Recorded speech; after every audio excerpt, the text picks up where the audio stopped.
problemas é o excesso da ganância que todos nós temos.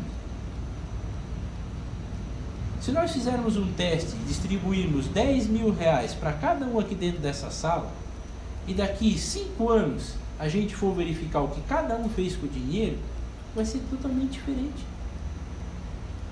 Porque o nosso amigo aqui pode ter uma capacidade muito maior de administrar os 10 mil reais do que a minha. Daqui 5 anos, em vez de 10, ele vai ter 20 mil. E eu daqui 5 anos provavelmente não vou ter nada. As nossas aptidões são diferentes. As nossas capacidades são diferentes. E as nossas programações espirituais são diferentes. Todos nós aqui já conhecemos pessoas que abrem uma lojinha, um negócio, e em pouco tempo aquilo se desenvolve, vai em frente, e ele amplia e bota funcionários. Parece que é fácil, né? E tem outros que às vezes batalham a vida toda e não saem daquela lojinha. A programação deles era essa. É claro que o empenho de cada um também influencia muito. Mas se a minha programação é para ter pouco dinheiro, olha, eu vou batalhar muito mesmo. Eu até posso chegar às vezes no patamar de alguém que tenha mais facilidade, mas eu vou ter que trabalhar o dobro, o triplo. E daí talvez nós vamos entrar na questão de exagero. Então nós precisamos aprender a valorizar aquilo que temos para que tenhamos a oportunidade de conquistar mais. Mas nunca esquecendo do lado espiritual. A questão do mundo espiritual envolvendo o lado físico e o lado da questão do dinheiro, ela é tão difícil que tem um livro do Manuel Filomeno de Miranda, psicografia do Divaldo Franco, que ele nos traz a história de um grande empresário que era um ótimo patrão, que ajudava os seus funcionários, que era uma pessoa justa, mas era um sonegador de impostos. Ele não pagava quase imposto nenhum. E ele chegou no mundo espiritual, por ter sido uma pessoa boa, teve méritos, foi recolhido, entendeu o que tinha se passado rapidamente, aceitou a morte, que o caminho dele continuava, mas ele tinha um sentimento muito ruim dentro dele que ele não sabia o que era, um sentimento de culpa muito grande.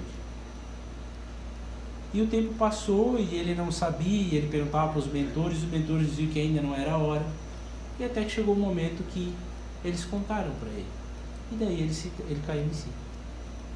Que o remorso que ele tinha porque ele tinha descumprido as leis a vida toda. Então, o quanto é difícil essa questão toda espiritual, quando a gente é voltado aos bens materiais. Às vezes a gente critica o nosso governo por ser corruptos, mas nós também somos. Nós também descumprimos as leis, o famoso jeitinho brasileiro. E, felizmente ou infelizmente, no mundo espiritual não dá para esconder nada. Está tudo escrito na nossa testa. Quando André Luiz chegou no mundo espiritual, chamavam ele de suicida e ele não suicidou, morreu de doença, mas a doença dele era em decorrência dos seus vícios, do álcool, das festas que ele fazia, e ele não tinha mais como esconder de ninguém. Estava escrito na testa dele. A energia que ele emitia era de um suicida inconsciente.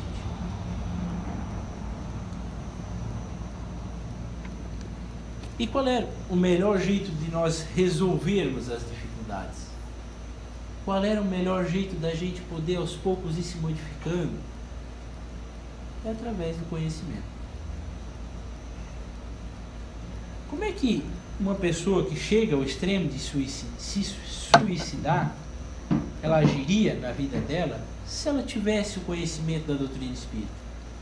Se ela soubesse que a morte é uma ilusão e que mesmo ela tentando fugir daquele problema não resolveria e pioraria a situação dela. Eu tenho a certeza que ia cair 80% ou mais do número de suicídios, se as pessoas tivessem o conhecimento espírita. A questão da morte, ela é tão importante, esse conhecimento da vida após a morte, da maneira que a doutrina nos traz, ela modifica completamente a nossa visão sobre o mundo. Eu mesmo fui e ainda sou muito materialista. Mas hoje eu busco me conformar com de certas dificuldades que a gente passa na vida, sabendo que se eu vencer as minhas provas nesta vida, na próxima eu não preciso mais passar por elas. Porque esse é o conhecimento da vida após a morte. A morte, na verdade, é uma grande mentira que foi inventada em determinada época da história para colocar medo nas pessoas. Nós não precisamos ir muito longe para lembrar que eram vendidos terrenos no céu. Então isso foi colocado na cabeça das pessoas para que tivessem medo.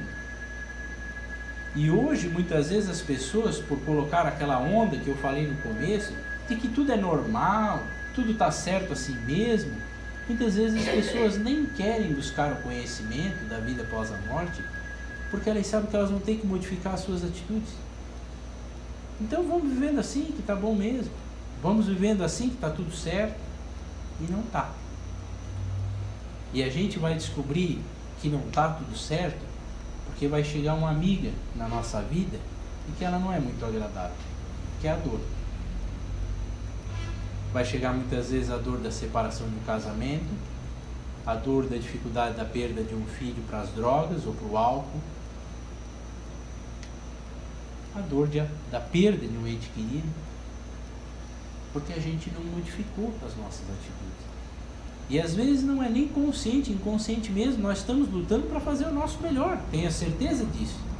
Nós não vamos ser mal intencionados com a gente mesmo. Por isso que a gente precisa de conhecimento. Porque já é difícil a gente colocar em prática, já é difícil a gente melhorar conhecendo, sabendo das dificuldades. Imagine a gente fazer isso tudo sem conhecimento nenhum. Eu imagino a dor das pessoas, por exemplo, agora, que perderam os entes queridos lá no acidente, de acreditar que morreu, acabou. Uma mãe que perdeu um filho com 20 e poucos anos, no auge da carreira, feliz. Quem é pai, quem é mãe é que sabe, né? O que é um filho, o que representa um filho. E essa mãe agora acredita que o filho dela morreu, que ela nunca mais vai ver ele. Qual é o sentido da vida dessa pessoa daqui para frente? Não tem mais sentido.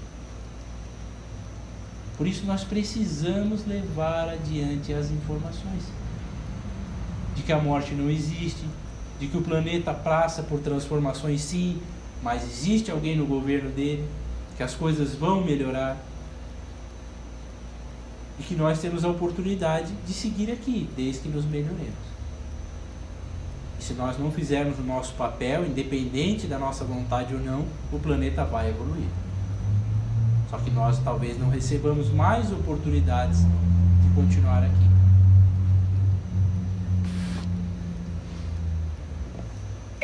Essa questão da reencarnação e da vida após a morte, ela é tão clara, mesmo dentro da Bíblia, nossa Bíblia tradicional, que basta a gente estudar um pouquinho para a gente ver.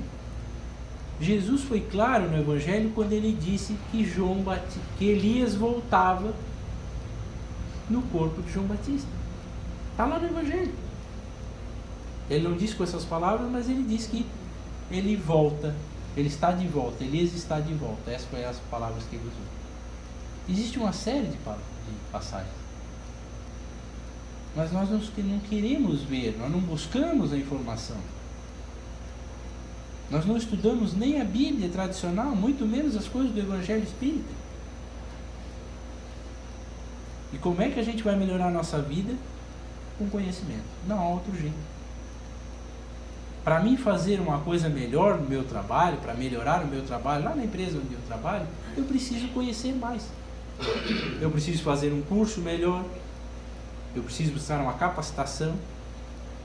E na nossa vida também é assim.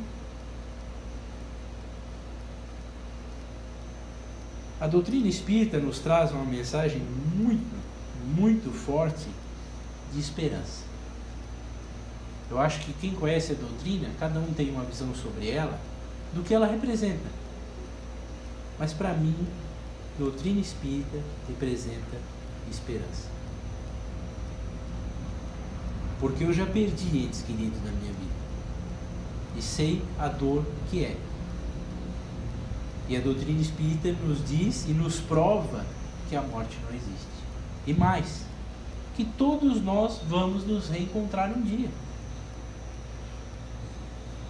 E quando a gente começa essa mudança de hábito, essa mudança de sintonia, nós vamos começar a receber informações do mundo espiritual. Todos nós somos médios em algum grau. Mediunidade não é só aquele que senta lá na mesa no trabalho mediúnico e um espírito dá a palavra através dele, ou a escrita através dele. A mediunidade nós vamos começar a sentir como inspirações. Nós vamos sentir muitas vezes a presença de bons espíritos, de espíritos familiares. Vou contar 2 passagens minhas rapidamente. O ano passado, em novembro, meu filho nasceu, primeiro filho. Nós fomos para a maternidade, eu e a minha esposa, e meu pai desencarnou quando eu tinha 5 anos. E nunca recebi nenhum tipo de psicografia, notícia dele ou qualquer coisa parecida. Até tive notícia de muitos familiares encarnados, dos avós, de tios, e ninguém nunca relatou o nome do meu pai nessas mensagens. E naquele dia de manhã, eu não tenho mediunidade de visão, né? Nenhum espírito dá mensagem através de mim, mas eu aprendi a me sintonizar com o mundo espiritual. Quando eu estou bem, quando eu estou com boas energias, bons pensamentos, eu consigo sentir a presença dos bons espíritos e dos ruins também. E naquele dia de manhã, chegando no hospital regional, nós fomos fazer o cadastro lá da entrada, né? Foi cesariana, né? E quando nós sentamos na cadeira, eu disse para minha esposa: tem 2 espíritos aqui junto com nós. E ela disse: não tem?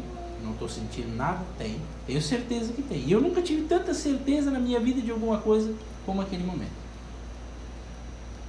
Nós acabamos a inscrição, fomos para o quarto, do quarto fomos para o centro cirúrgico, e ela deu entrada primeiro, eu fiquei esperando lá fora, e quando eu sento no sofá, eu tive a certeza absoluta que o meu pai estava ali.